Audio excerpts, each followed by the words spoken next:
कर्म भोग। एक गांव में एक किसान रहता था। उसके परिवार में उसकी पत्नी और एक लड़का था। कुछ सालों के बाद पत्नी की मृत्यु हो गई। उस समय लड़के की उम्र 10 साल की थी। किसान ने दूसरी शादी कर ली। उस दूसरी पत्नी से भी किसान को एक पुत्र प्राप्त हुआ। किसान की दूसरी पत्नी की भी कुछ समय बाद मृत्यु हो गई। किसान का बड़ा बेटा जो पहली पत्नी से प्राप्त हुआ था, जब शादी के योग्य हुआ तब किसान ने बड़े बेटे की शादी कर दी। फिर किसान की कुछ भी समय बाद मृत्यु हो गई। किसान का छोटा बेटा जो दूसरी पत्नी से प्राप्त हुआ था और पहली पत्नी से प्राप्त बड़ा बेटा दोनों साथ साथ रहते थे। कुछ समय बाद किसान के छोटे लड़के की तबीयत खराब रहने लगती है। बड़े भाई ने कुछ आसपास के वैद्यों से इलाज करवाया पर कोई राहत न मिली। छोटे भाई की दिन ब दिन तबीयत बिगड़ती ही जा रही थी और बहुत खर्च भी हो रहा था। एक दिन बड़े भाई ने अपनी पत्नी से सलाह की कि यदि ये छोटा भाई मर जाए तो हमें इसके लिए इलाज के पैसे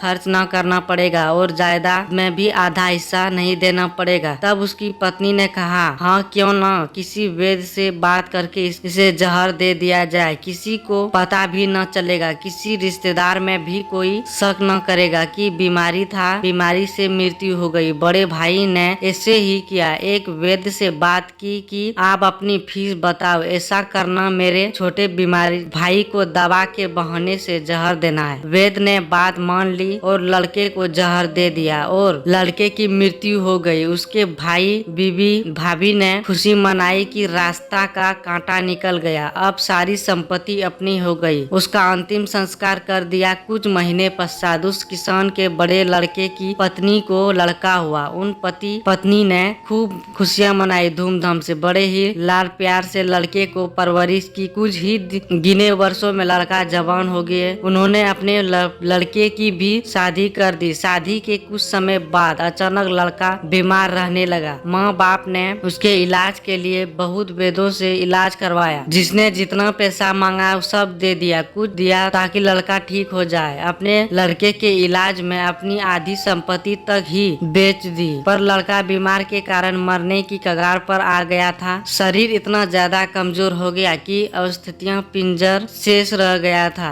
एक दिन लड़के को चारपाई पर लेटा रखा था और उसका पिता साथ में बैठे अपने पुत्र की ये दयनीय हालत देखकर दुखी होकर उसे और देख रहा था। तभी लड़का अपने पिता से बोला कि भाई, अपना सब हिसाब हो गया, बस अब कफन और लकड़ी का हिसाब बाकी है, उसकी तैयारी कर लो। ये सुनकर उसके पिता ने सोच कि लड़का का दिमाग भी काम नहीं कर रहा है बीमारी के कारण, और बोला, बेटा मैं तेरा बाप हूँ, भाई नहीं। तब लड़का बोला, मैं आपका वही भाई हूँ जो आपने जहर खिलाकर मरवाया था। जिस संपत्ति के लिए आपने मरवाया था मुझे, अब वो मेरा इलाज के लिए आधी बिक चुकी है, आपकी शेष है, हमारा हिसाब हो गया। तब उसका पति फूट फूट कर रोते हुए बोला कि मेरे तो कुल नाश हो गया, जो किया मेरे आगे ही आ गया, पर तेरी पत्नी का क्या होगा? जो दोष उस बेचारी को जिंदा जलाया जाएगा। सती प्रथा थी, उस समय सती प्रथा थी जिसमें पति के मरने के बाद पत्नी को पति की चिता के साथ में जला दिया जाता था। तब वो लड़का बोला कि वो वेद कहाँ है जिसने मुझे जहर खिलाया था? तब उसके पिता ने कहा कि आपके मृत्यु के ही 3 साल बाद वो मर गया था। तब लड़के ने कहा कि ये वही दुष्ट वेद है जो आज मेरी पत्नी के रूप में है, मेरे मरने पर इसे जिंदा जलाया जाएगा। अगर ये कहानी आपको अच्छी लगी हो तो वीडियो को लाइक और शेयर करके हमारे चैनल को भी सब्सक्राइब कर लेना। Thanks for watching.